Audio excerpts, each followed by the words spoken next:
118 days as our United States champion, rather.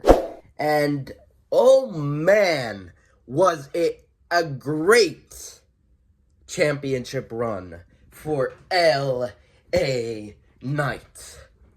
I've been hearing people on the internet say that, man, LA Knight lost the championship so soon.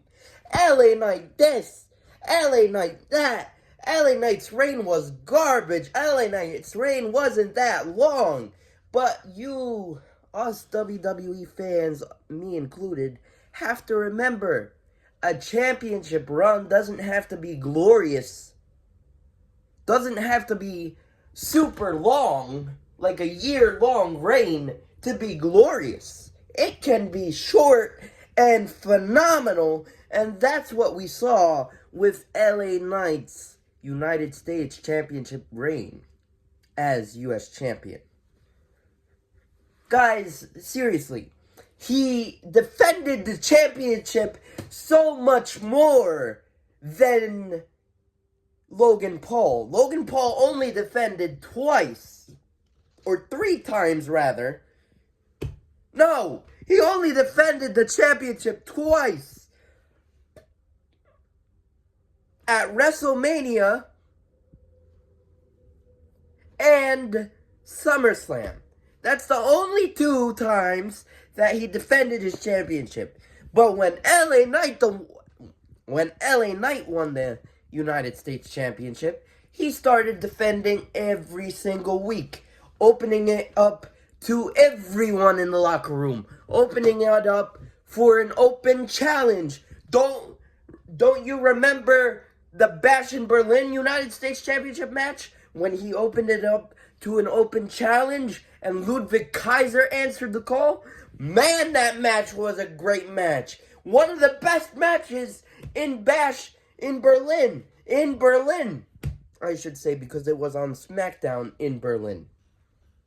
Also, the triple threat match at Crown Jewel. Even though I feel for Andrade and I feel for Carmelo Hayes, that triple threat match at Crown Jewel was a 10-star classic.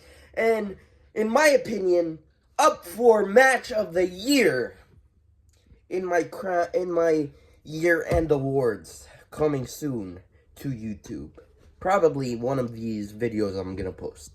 But yeah, one of the best matches of 2024 was a triple threat match when LA Knight defended his championship against both Andrade and Carmelo Hayes in a triple threat match. We walked into this match feeling, okay, yeah, the way they got in this match, they got to this match was garbage. LA Knight destroyed Game 7, but they put on an amazing classic for us at Crown Jewel. Also, he defended it against Santos Escobar, Humberto Carrillo. He defended it so much more than Logan Paul. And that's what made... And he had a custom United States Championship that I'm still debating on getting or not. It's still on WWE Shop, but it's so much money, and I'm going to Texas in January again, so I don't know if I'm gonna get that custom championship. Maybe down the road if I find it on eBay or something. But yeah, he had a custom championship, and online I'm hearing people yap about LA Knight didn't have a longer U.S. Championship reign, didn't have a memorable United States Championship reign. Guys, come on. And honestly, guys, LA Knight was... Yes, it seemed like everything was starting to pick up. And the feud between Shinsuke and LA was fresh for Shinsuke to win the championship. But guys, seriously, they saved Nakamura and this new gimmick that we're getting. The new theme song, the new gimmick, the new everything about Nakamura. It was time for him to win the championship. And finally, they pulled the trigger and they gave it to Nakamura. Just look at this picture I have on screen. It looks amazing. And honestly, LA Knight, everything was starting to get picked up. But honestly, it was starting to get stale. Like, look at LA Knight a year from now and right now. He was much, much, much more popular. Don't get me wrong, I love LA Knight and I have a lot of t-shirts of him stored in my closet. But I'm staring at one right now. But yeah, it was starting to get stale. And it's the right 100% the right call, because now you can say, and LA Knight can justify why he lost, and he can say because of the mist that Shinsuke misted him, the SmackDown before Survivor Series is why LA Knight lost the championship. Also, with Shinsuke Nakamura beating him up on the steel between the two rings, because we had two rings because of War Games, that can also be an excuse. And now it's time for LA Knight to go on a chase once again for a championship, because that's what made him famous.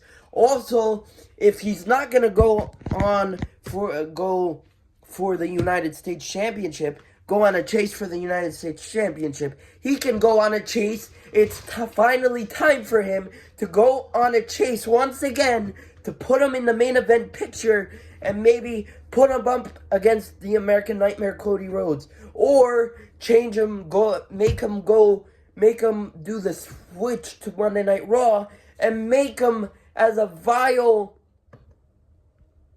real contender for World Heavyweight Champion Gunther. Like, it would be amazing to put him back in the main event picture, and I think it's finally time to put him back in the main event picture and have him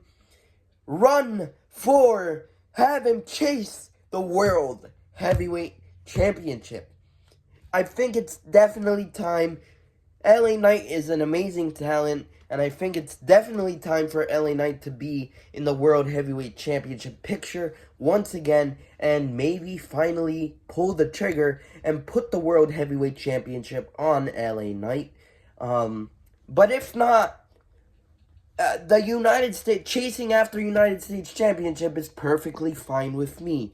Just have him justify why he thinks he lost, and it's all perfectly true, because that's what happened. Shinsuke Nakamura misted him, and Shinsuke Nakamura kind of cheated. But it's finally time, and I'm so glad that WWE saved Shinsuke Nakamura, or Darth Nakamura, with this new theme song and having him win the United States Championship from LA Knight. I think it's 100% the right call, but by no means did LA Knight have a horrible championship reign as United States champion.